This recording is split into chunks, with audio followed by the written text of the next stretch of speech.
araw mga kaparehas, narito po tayo sa Barangay Pulong Tamo, San Ildefonso, Bulacan, na kung saan makapanay po natin ngayon ang butihing lingkod barangay, ina ng ating nasasakupan dito po sa Barangay Pulong Tamo, San Ildefonso, Bulacan. Naglilingkod, nagsiservisyo, nagmamalasakit, gumagawa at gagawa pa ng maraming kabutihan dito po sa ating nasasakupan na barangay, ang ating magandang kapitana na si Kapitana Beatrice Natividad. Kapitana, kumusta na po ba kayo? Mabuti naman po, ma'am. Okay naman po kami dito sa Barangay Pulong Tamo.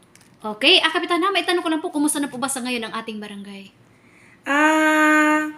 Alam niyo po, pinagmamalaki ko yung aming barangay na kahit maliit lang, talaga pong matatagpuan dito yung katahimikan at kapayapaan dito sa aming barangay. Okay. Regarding sa kapayapaan, kumusta po ba ang ating peace and order dito sa ating barangay? Sa ngayon po, ma'am, walang krimen na nangyayari.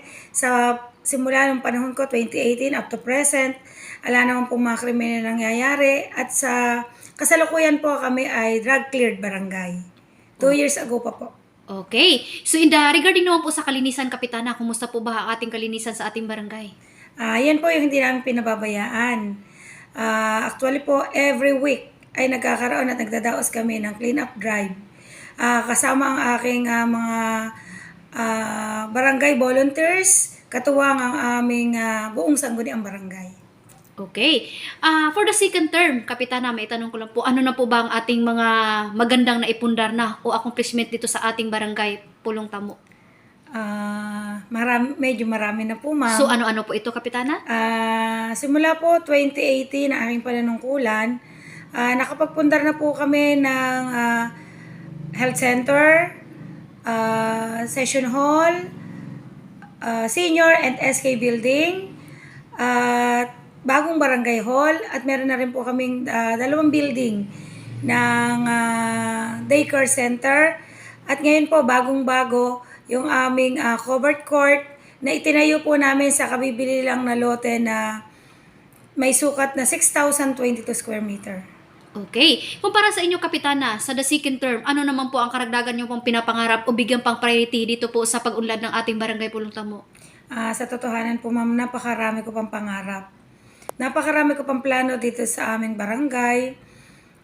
Unang-una, doon po sa may covered court na bagong tayo, may parating po kaming bagong building na gagawin naming evacuation center at bagong barangay hall na nagkakahalaga ng 15 million. Wow. So yun po, gusto ko yung sa paligid nun ay malagyan namin at masinop namin yung buong lote ng barangay na nagkakasukat ng kulang 7,000 square meter na po. Patuloy po kaming nagpapasa ng resolusyon para magkaroon kami ng concrete fence para po maging masinop yung lote ng barangay.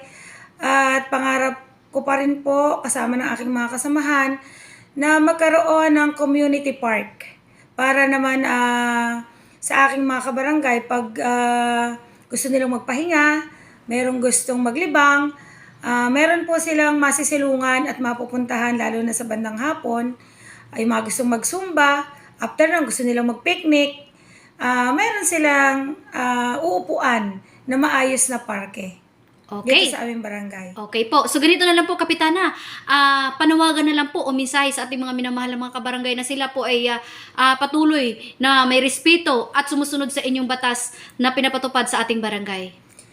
Sa aking mga kabarangay, patuloy lang pong tayong magkaisa, magsuportahan, at tandaan nyo po, hindi ko iiwan yung ating barangay na hindi maayos at maunlad. At sana, lagi tayong maging ligtas sa lahat ng oras at patuloy na magkaisa at magtulungan para sa patuloy na pag-unlad ng ating barangay. Okay. So, in the huling mensahe nyo rin po, Kapitana, lalo po sa inyong mga butihing mga barangay kagawad at sa ating mga masisipag na barangay worker dito po sa ating Barangay Pulong Tamo.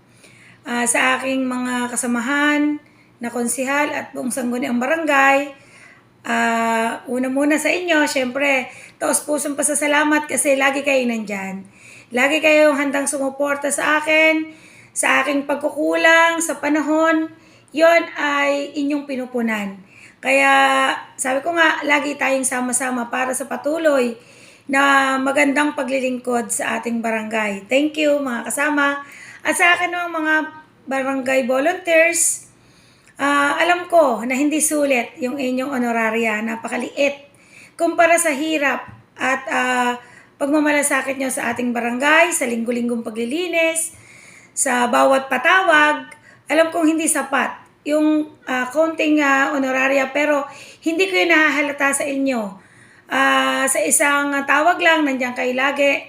At iyon ay tinatanong kong utang na loob, at alam ko naman na maligaya kayo sa ginagawa nyong pagsuporta dito sa ating barangay. Sana patuloy tayong magsama-sama at huwag din kayong magsawa na maglingkod para sa ating minamahal na barangay. So, yun lang. At syempre, thank you sa inyong lahat sa patuloy na pagsuporta. Ayan, yan po ang pinakamagandang hugot sa damdamin ng ating butihing kapitana. Sadyang kumbaga mapapawaw po kayo sa mensahe. Ayan po mga kaparehas ang ating butihing mensahe ng ating butihing kapitana dito po sa barangay Pulong Tango sa Iliponso, Bulacan. Pagmamalasakit, paglilingkod, pagmamahal at manatili po ang respeto sa bawat kapwa-tao. Okay po, magandang araw po mga kaparehas. Lay Castro po ng Parehas News. Ingat-ingat po kayo kapitana and your family. God bless us all. Mabuhay po kayo kapitana hanggat gusto ninyo. Okay. Mabuhay. Thank you, ma'am. Thank you.